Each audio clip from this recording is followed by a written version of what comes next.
E aí, pessoal, tranquilo? Terceira videoaula aí, desenvolvimento web cliente. E a gente vai continuar ainda um pouquinho aí com a história, tá? Mas prometo, é a última. Então, hoje a gente vai falar um pouquinho ainda sobre o que? Agora, a aula passada a gente falou ali sobre a história da internet, né? Como que ela surgiu e como que chegou até o que a gente tem hoje.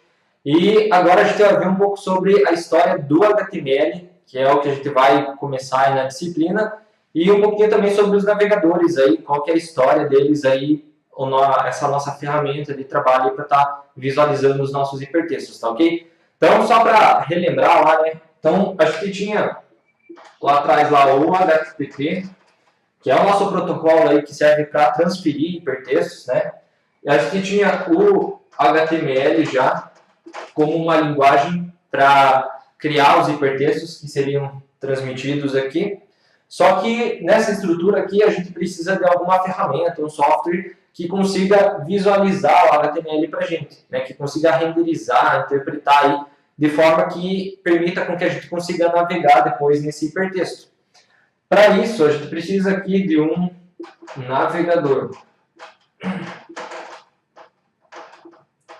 ou de um browser, né? Qualquer um dos nomes aí também pode ser utilizado.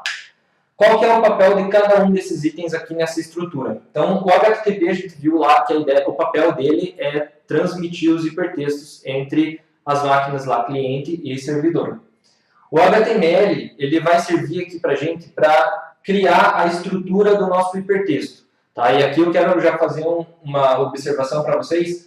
O HTML ele é uma linguagem de marcação, tá? Então, nunca falem que vocês vão programar em HTML, tá? O HTML ele não é uma linguagem de programação, ele é uma linguagem de marcação. E o que é essa marcação? Tá? Essas marcações, aqui no HTML, a gente chama de tags. Então, através dessas tags, a gente vai construindo aí o nosso hipertexto, estruturando ele, para que depois ele possa ser transmitido via HTTP, e recebido pelo navegador. E aí, quando ele é recebido pelo navegador, qual que é o papel do navegador aqui para a gente? Então, ele vai receber esse HTML, vai interpretar, né, eu vou dizer que renderizar esse HTML para a gente e mostrar lá os textos, as imagens, vídeos e as informações visuais que tem dentro daquele HTML ali para a gente. O navegador ele também tem um outro papel aqui, que é servir de interface entre o cliente, que é o nosso usuário, e o servidor onde está hospedado esse hipertexto, né? Se comunicando com esse servidor ali utilizando o HTTP. Então, o navegador ele tem esses dois papéis aí, que é servir como interface e também servir como um renderizador, um interpretador aqui do HTML, tá ok? Então, não esqueçam essa estrutura aí, bastante importante para a gente. E a partir de agora eu começo a falar aqui das marcações do HTML como tags, tá? A gente vai ver algumas aí ao longo da disciplina. Em relação à questão do navegador primeiro aqui. Então, quando que surgiu, né, os navegadores ali, quando que começou toda a história deles aí? Então, os navegadores, né, o primeiro navegador visual que a gente teve aí, tá? Existiam navegadores antes, não visuais, que trabalhavam através de linha de comando e coisas do tipo. Mas o primeiro navegador visual, ele surgiu em 1993, tá? E durou até 1997. Esse navegador era o Mosaic, que foi criado pela NCSA, que é um órgão público lá norte-americano. Então, foi o nosso primeiro navegador visual aqui e que realmente ajudou muito aí na expansão da web globalmente. Só que o que aconteceu? Nesse meio termo aqui de 93 até 97, os desenvolvedores, né, alguns deles que faziam parte do Mosaic, resolveram sair da equipe e fundar uma empresa privada de desenvolvimento web, né, desenvolvimento de navegadores web. E eles fundaram a Netscape.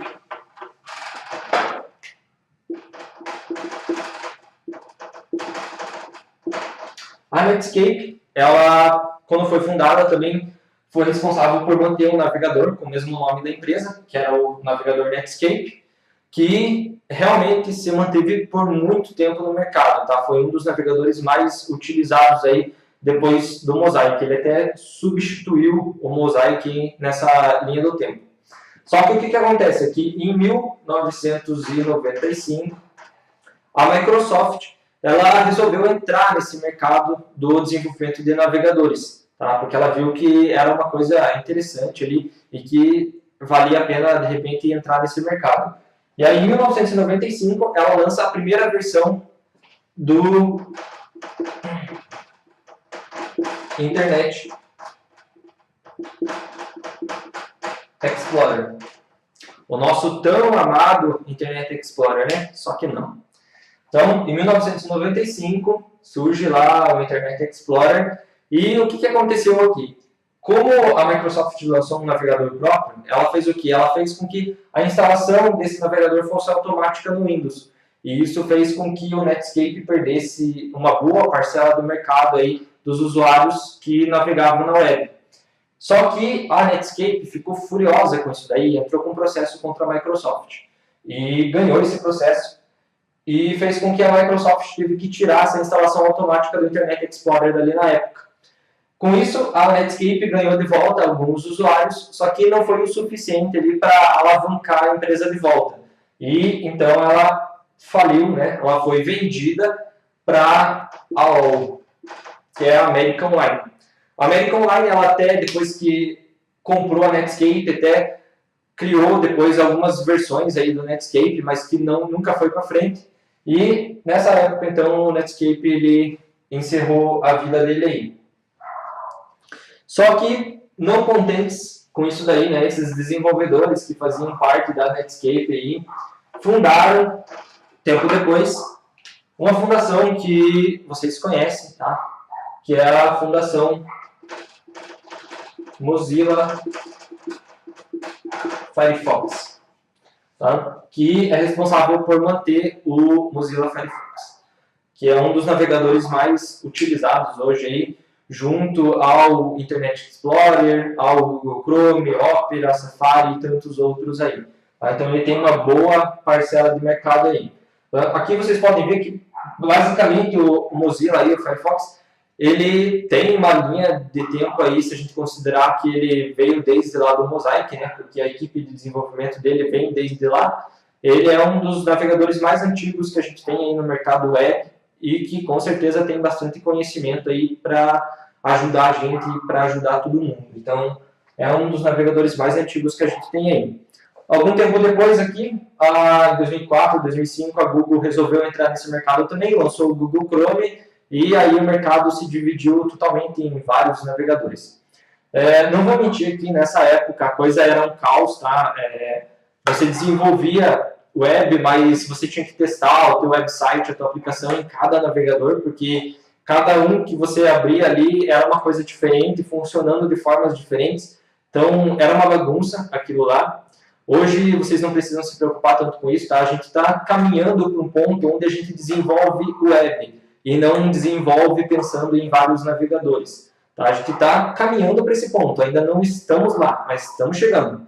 Então, quem sabe aí, mais uns 2 anos aí, a gente tem um cenário bem legal e mais amigável, né, para trabalhar com o desenvolvimento web. Por enquanto, ainda a gente tem que abrir em alguns outros navegadores só para ver alguns detalhezinhos, mas não é nada tão caótico igual era nessa época aqui. Então, está mais tranquilo. Em relação agora ao HTML, né, então ali a gente tem uma historinha bem simplesinha aí dos navegadores. Em relação ao HTML, que é a nossa linguagem que a gente vai trabalhar durante a disciplina agora nesse primeiro bloco aí. Então, como eu falei, o HTML ele é uma linguagem de marcação, tá? Ele não é uma linguagem de programação. Então, nunca cometam esse erro de falar que vocês vão programar em HTML. O HTML ele é derivado de uma outra linguagem de marcação, que é a SGML. Então, o HTML, toda a estrutura dele ali, essas primeiras versões são derivadas da SGML. Basicamente, o que o HTML fez aqui foi pegar essa estrutura, né, algumas tags que eram necessárias, e adicionar o conceito de hiperlink para permitir a navegação ali nesse hipertexto. Então, mas a base do HTML aí é o SGML. Seguindo aí na nossa história, em 1995, o que acontece aí? O desenvolvimento do HTML ele foi direcionado para um grupo de empresas, tá? Então, um grupo de empresas, um grupo de pessoas aí. Então, esses componentes seriam responsáveis por manter e desenvolver futuras versões do HTML. Então, aqui a gente tem o surgimento do HTML Working Group, responsável por fazer essa manutenção do HTML para a gente. E eles fizeram o que? Eles lançaram ali a versão do HTML2. Só que o que acontece? Com vários navegadores ali operando no mercado, cada um queria pegar o HTML e colocar tags específicas para ele. Para quê? Para se diferenciar do concorrente. Então ele podia dizer assim, ó, essa tag aqui que faz essa coisa maravilhosa só tem no meu navegador e não tem no meu concorrente. E isso começou a criar uma confusão, porque cada um queria criar a sua própria tag, então a coisa começou a ficar bem bagunçada. E o que acontece? Ainda em 95, o Tim ele resolveu reassumir o desenvolvimento do HTML, fundando um consórcio, que é a W3C. A W3C é um consórcio, tá, entre as empresas que desenvolvem navegadores, desenvolvedores web, pessoas que gostam dessa área e que tem como objetivo padronizar a área de web e as tecnologias que envolvem a nossa área. Então, se vocês precisarem de qualquer documentação, de qualquer tecnologia que envolva a área de web, ou pelo menos a maioria delas, vocês vão sempre buscar no site da W3C. Tá? Lá tem tudo explicadinho, tudo bem certo, dizendo como que funciona, como que você tem que usar aquilo lá, para que serve. Tá? Então, essa é a documentação oficial que eu recomendo para vocês. Tá? É a documentação lá no W3C. Quando o W3C assumiu o HTML, eles lançaram a versão 3.2 do HTML ali, tá ok? Só que não durou muita coisa aí, o HTML 3.2 tinha alguns probleminhas, e daí em 1997 o W3C lançou o HTML 4.01. Esse sim tem uma enorme vantagem, tá? E o HTML 4.01 ele tem vida até hoje, tá? Então se você for de repente trabalhar com web, você vai acabar esbarrando em aplicações, em sistemas desenvolvidos utilizando o HTML 4.01. É errado? Não, não é. Tá? Depende muito do propósito que você quer dar para a tua aplicação. O HTML 4.01 ele dá conta tranquilo do recado, tá? Dependendo do que você vai fazer. Então não tem necessidade de você ficar trabalhando com versões muito atualizadas. Claro que ele tem alguns problemas que foram resolvidos em versões futuras, mas você pode desenvolver tranquilamente um website, um sistema web utilizando o HTML 4.01. E essa versão do HTML em específico, ela foi responsável por introduzir para a gente um conceito que é bastante importante e que também aparece em versões posteriores, que é o conceito de doctype. O que é o doctype? O doctype ele serve para indicar para a gente se quando você vai utilizar aquela versão do HTML, você vai utilizar somente ela, ou se você vai usar aquela versão com retrocompatibilidade, ou seja, permitindo o uso de tags que eram utilizadas em versões anteriores e que naquela versão essas tags foram extintas. Então, a gente tem esse recurso de doctype aqui no 4.01 e que é bem interessante. Quais são os doctypes que a gente tem aí para usar? Tá? Então, vocês podem trabalhar lá com doctype strict, transitional ou frame set.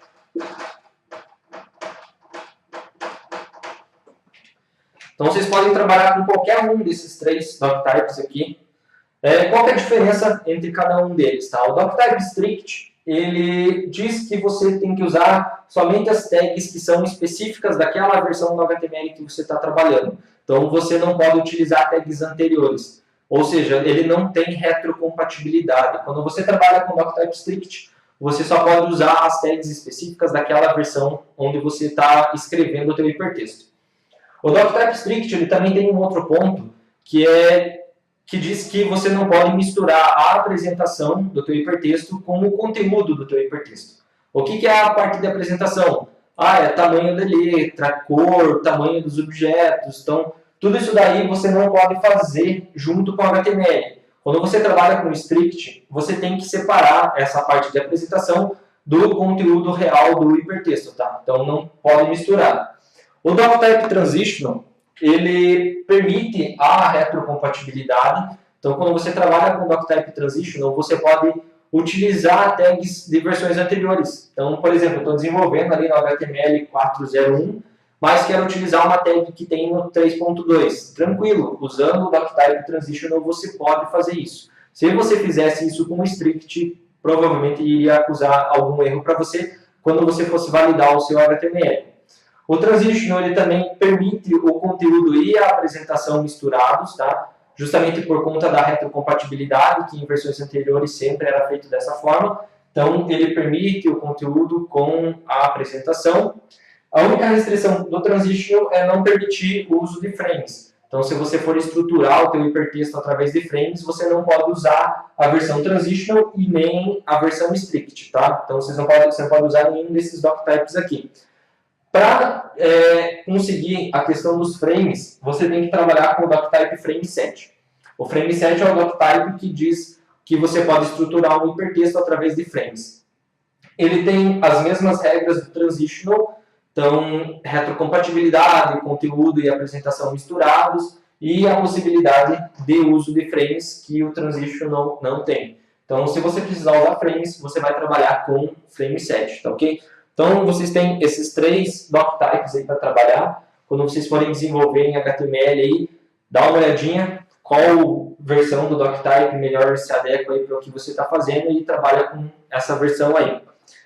Seguindo aqui na nossa história aí do HTML, em 2004, a W3C ela resolveu, né, lançar uma nova versão do HTML, utilizando tecnologias que estavam surgindo melhores, né? Então ela resolveu misturar lá o XML com o HTML. E nisso daí a gente tem o XHTML, a versão que foi usável aqui, 1.1. Então, em 2004, a W3C lança lá o XHTML, que mistura conceitos do XML com a ideia de marcação ali do HTML. Qual que é o problema aqui? As empresas de desenvolvimento dos navegadores e alguns desenvolvedores ficaram com o pé atrás, meio receosos quanto a essa mudança do W3C. Tá? E para falar a verdade, pouquíssimos navegadores tiveram suporte ao XHTML até faz pouco tempo. Então, sempre que você escrevia XHTML, os navegadores, na verdade, interpretavam aquilo como se fosse HTML 4.0.1, porque ninguém nunca botou fé nessa coisa aqui de XHTML. Tá? Então, faz bem pouco tempo que os navegadores passaram realmente a entender o que era o XHTML. Então, não precisa se preocupar muito em cima disso aqui. O XHTML ele é basicamente um HTML 4.0.1 com as ideias do XML. Então, se você desenvolvia HTML 4.0.1, você também desenvolvia XHTML 1.1, é exatamente a mesma coisa. O XHTML ele também tem aquela ideia de doctypes, tá? Então, e são exatamente os mesmos doctypes, somente aqueles 3, e com a mesma ideia de utilização, tá? Então, se você for trabalhar com XHTML, você também tem que escolher um doctype para trabalhar, ok? Junto com esse surgimento aqui do XHTML, algumas empresas de desenvolvimento dos navegadores resolveram criar um outro grupo de trabalho separado da W3C para realmente criar algo novo com o HTML, algo que realmente condizisse ali com o que a gente estava vendo, o que estava acontecendo com a web. Essas empresas foram a Firefox, a Apple e a Opera. Tá? Elas se uniram e começaram a formar um outro grupo de trabalho que foi o WhatWiki. O WhatWiki ele foi responsável por criar um projeto inicial ali dessa evolução, desse sistema de hipertexto novo aí, que era o Web Application. Tá? Então aqui não é HTML, não é XHTML. A WhatWiki eles estavam trabalhando num sistema ali de hipertexto que era o Web Application. Tá? E daí o que acontece? Nessa época aqui, a W3C resolveu evoluir o XHTML, tá? Veja bem, o XHTML 1.1, todo mundo ficou receoso com aquilo ali. A coisa funcionou faz pouco tempo, tá? Então, praticamente nenhum navegador interpretava aquela coisa lá. E daí a W3C vai lá e quer evoluir o XHTML para uma versão 2. Sabe o que aconteceu? Não aconteceu nada. Tá? O XHTML2 nunca saiu do papel, não passou de pouquíssimos rascunhos aí. E por que aconteceu isso daí? O Atwig apresentou esse Web Application à W3C. E a W3C gostou do que estava sendo feito aqui com o Web Application, viu que ele tinha retrocompatibilidade com as versões anteriores do HTML, que era uma coisa muito importante. E então o W3C resolveu adotar isso aqui e renomeou o Web Application para HTML5. Tá? Então, esse 5 ficou feroz, né? Vou fazer uma coisa... HTML5. E aqui surge a versão mais atualizada do HTML que a gente tem hoje para trabalhar. Então, o HTML5 ele começou a ser utilizado em 2008, mas ele ainda não estava pronto, tá? Então, as especificações dele ainda estavam sendo melhoradas, e a versão final dele foi publicada em 2014. Então, a partir de 2014 é que a gente tem a versão final do HTML5 para uso, mas ela já era usada desde 2008. Tá? E o HTML5 ele veio do Web Application, que foi um projeto ali do Atwig. Uma coisa importante do HTML5 aqui, para se destacar, o que é? Ele é um HTML com muito mais semântica, tá? Então, diferente de outras versões do HTML, aqui o HTML5 preza muito pela semântica, e ele não usa a SGML como base, diferente das outras versões do HTML que usam a SGML. O HTML5 ele foi criado basicamente do zero, tá? Então ele não tem nenhuma outra linguagem de marcação como base, tá? Então esqueçam da SGML quando vocês falarem da HTML5, tá? Ela vai até o HTML 4.0.1 e para por lá. Então esse é o HTML5, é o que a gente tem de mais atual. Eu vou trabalhar nessa disciplina de Web Cliente com o HTML5, porque é o HTML mais atual que a gente tem e é o que está sendo mais utilizado. E só que ele tem um porém, né? Alguns recursos que eu vou estar apresentando para vocês, eles são exclusivos do HTML5. E como eu falei, vocês podem acabar indo para o mercado de trabalho e esbarrar em HTML 4.0.1, XHTML 1.1 e vão querer acabar querendo usar um recurso que foi visto aqui no HTML5 e esse recurso não existe nessas versões do HTML. Então, quando eu for mostrar um recurso para vocês que seja exclusivo do HTML5, eu vou falar para vocês, ó, esse recurso aqui só existe no HTML5, tá? E em versões posteriores você tinha que fazer essa mesma coisa, só que utilizando muito mais código e muito mais coisa aí, tá ok? Então eu vou falando para vocês quando que é só HTML5 e quando que é válido para qualquer versão, tranquilo? Então esse daí é o nosso HTML, a nossa historinha do HTML. Então a gente viu um pouquinho da história dos navegadores, um pouco da história do HTML, chegando até o HTML5 e todas as tramas que envolveram aí toda essa história. Tranquilo? Então, essa é a nossa aula de hoje. Valeu, pessoal. Até a próxima.